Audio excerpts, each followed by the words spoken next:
Okay, in this video, we are talking about the continuity of our function pretty much from a graph. So we're going to do fill out this first box so that we can come up with our three stipulations for continuity.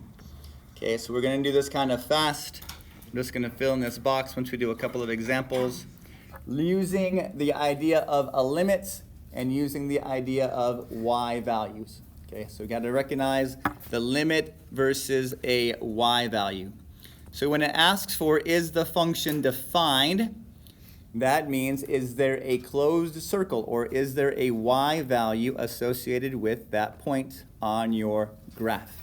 Okay, so this is asking you for what is the y value. There has to be a closed circle on your graph in order for there to be a defined y value. If we have an open circle, well, that means that our y value is undefined, or potentially a vertical asymptote. Of course, nothing is defined at a vertical asymptote. So we start by looking at x is -6. So when x is -6, what do we notice about the graph going on right here? We have an open circle. So is our y value defined at -6?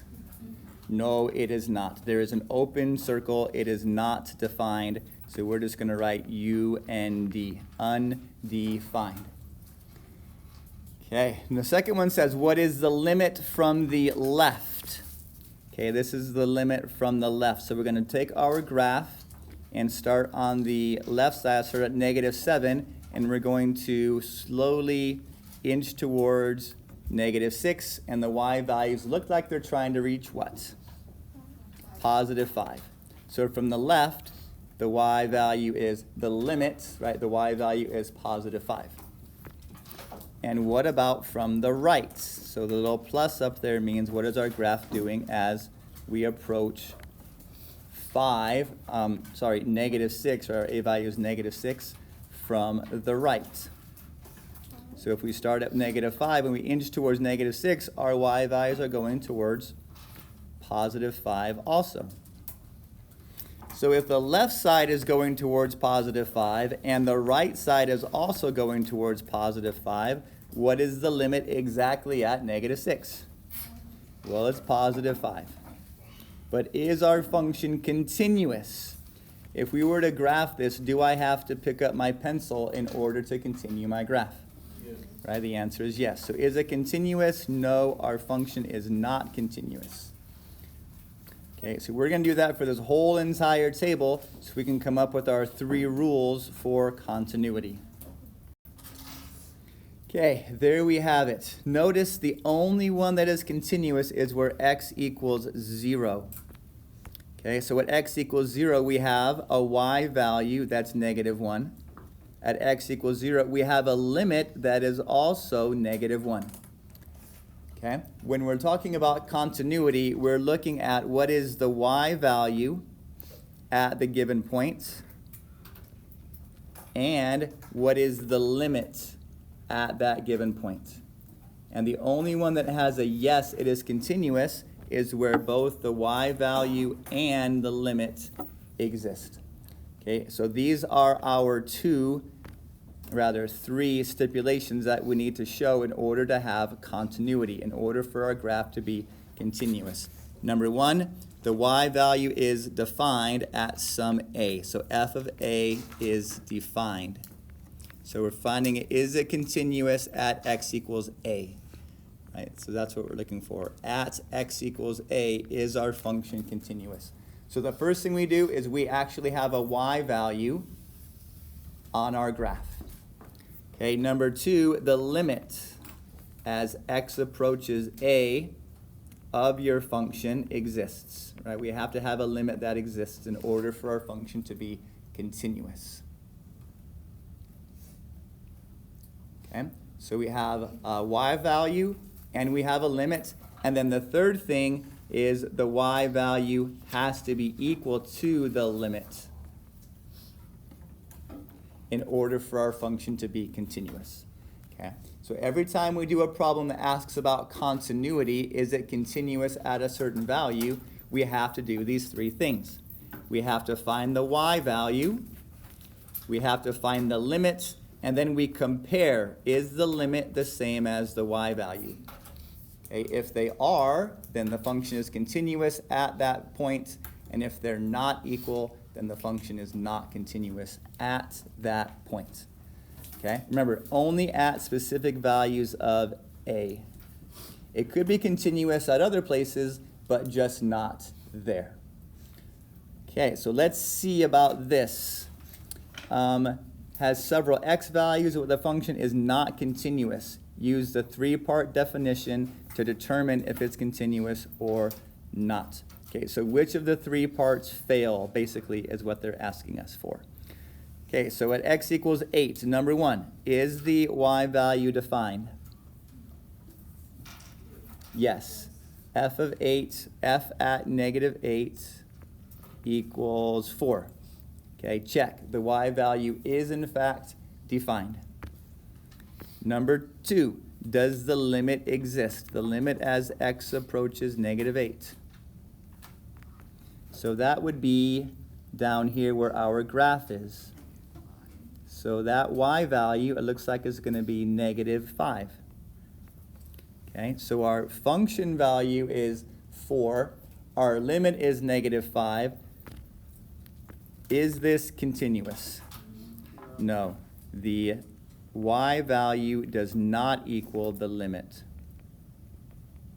So our function is not continuous at x equals negative 8.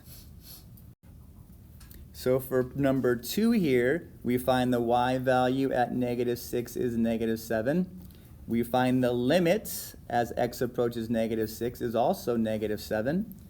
So if the y value, in fact, does equal the limit, that means that our function g is continuous at x equals negative 6. That would be our conclusion for number 2.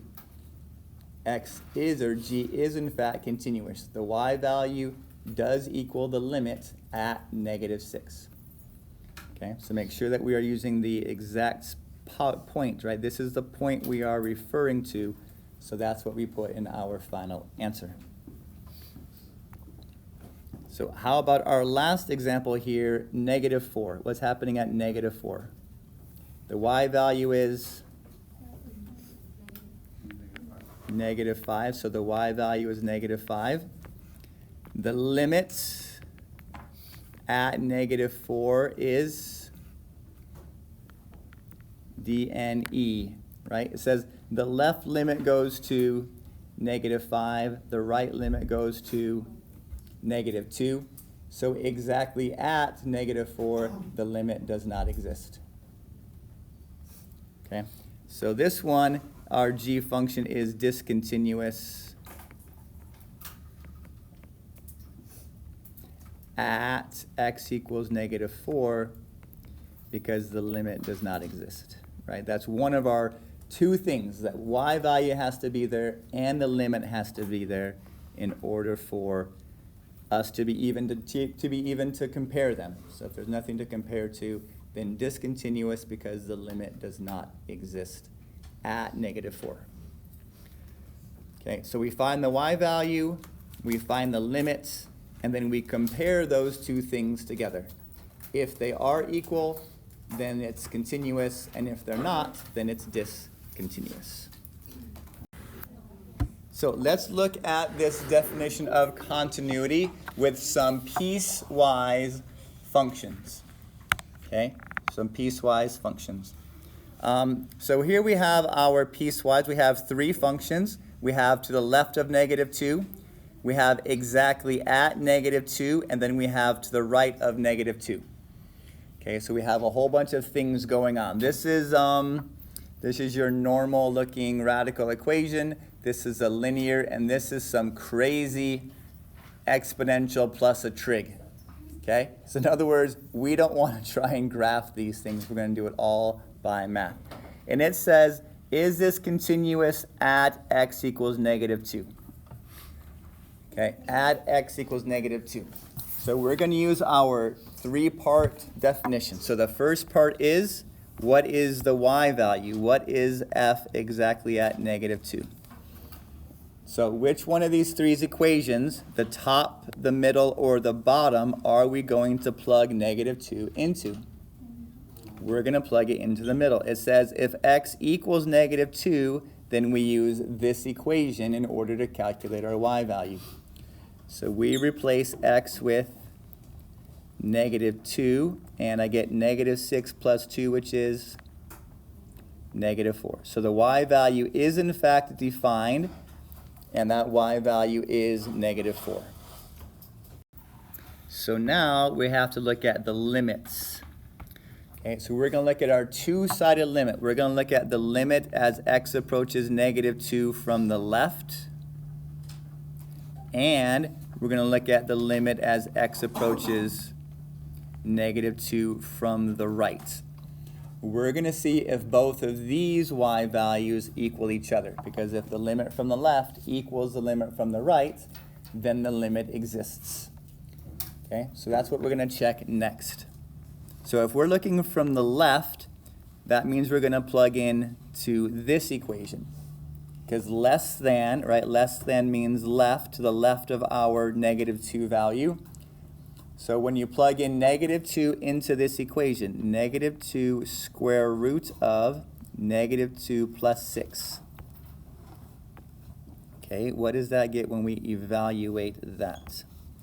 So that is -2 times the square root of 4.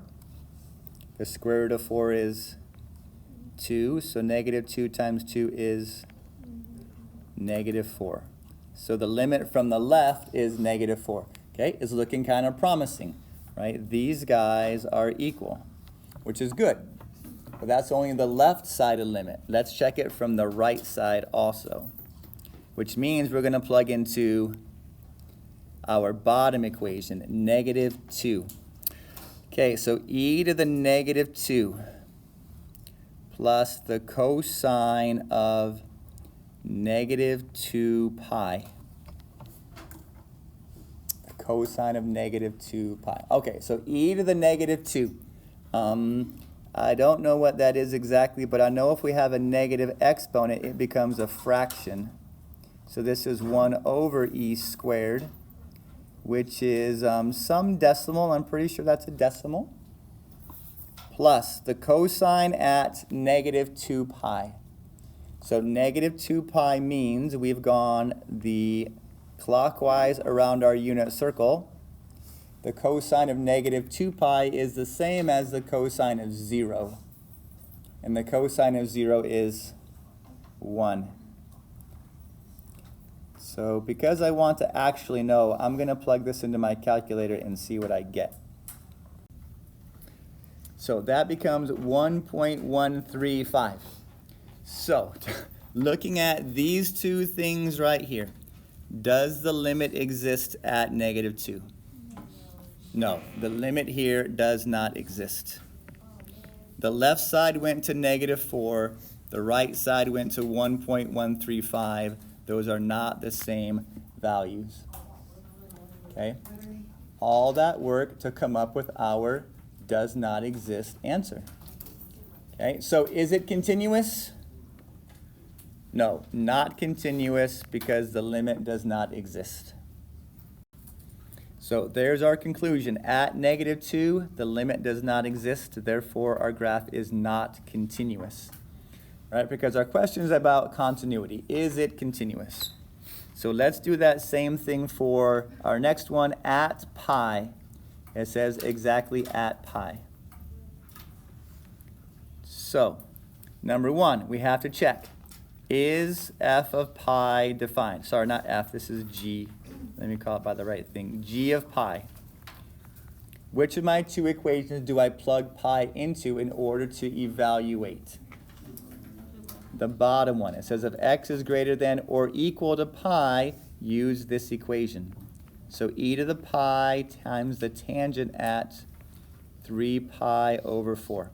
Right? We replace this with pi. We replace that with pi. Now e to the pi, well, I'm not quite sure what that is, but I do know what the tangent at 3 pi over 4 is. Okay, that's in the second quadrant. Tangent is always negative in the second quadrant. So this has a tangent value of -1.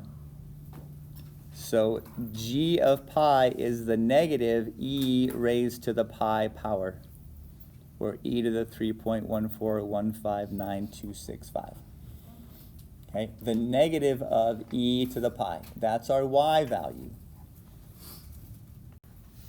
So now let's check our limit. Okay, so we're going to check the limit as x approaches pi from the left. So we're going to plug it into this equation. Okay, as x approaches pi from the left is going to be e to the pi times the cosine at pi. All right, we're replacing both of our x's with pi. E to the pi, well that's, I don't really know. But what about the cosine at pi? What's the cosine value at pi? Oh, that's -1. So the limit as x approaches pi from the left is -e to the pi. Well, that's kind of reassuring. Even though I'm not quite sure what that is, I have it showing up twice, right? Which is a good thing because you want to have repetition in order to have continuity. Okay, so how about from the right side? What is our limit from the right side? Well, that's going to be, once again, -e to the pi. And how do we know that's -e to the pi? Right, because that was the y value, right? Exactly at pi, the y value was -e to the pi, so our graph is trying to get to that, okay?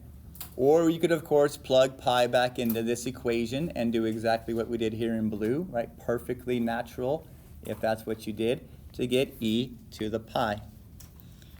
So based upon that, what is the limit exactly at pi, right? This is our conclusion. What is our limit? -e to the pi. Okay, so now we have to check and see, does our y value at pi equal the limit at pi? Yes, yes it does, right? So formally we'll come down here and this is our conclusion, that g of pi equals the limit as x approaches pi. Right? We can even say that that's, right, you can actually define what it is. This part isn't necessary for your justification. Right, we've already shown that up above. Therefore, what can we say? G of x is, in fact, continuous where? At x equals pi. Okay, that's our conclusion, that yes, g is in fact continuous at x equals pi. So this is how we do it. We check the y value, we find the limits, and then we compare the limit to the y value. Okay, good job. So that's our definition of continuity.